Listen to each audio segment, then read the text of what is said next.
உன்மடியில் நான் உறங்க கண்ணீரண்டும் தான் மயங்க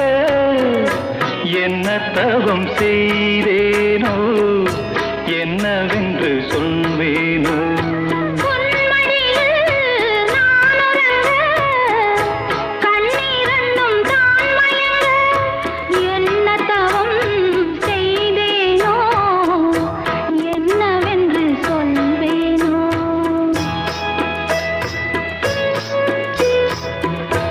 ஏழ் பிறப்பும் இணைந்திருக்கும்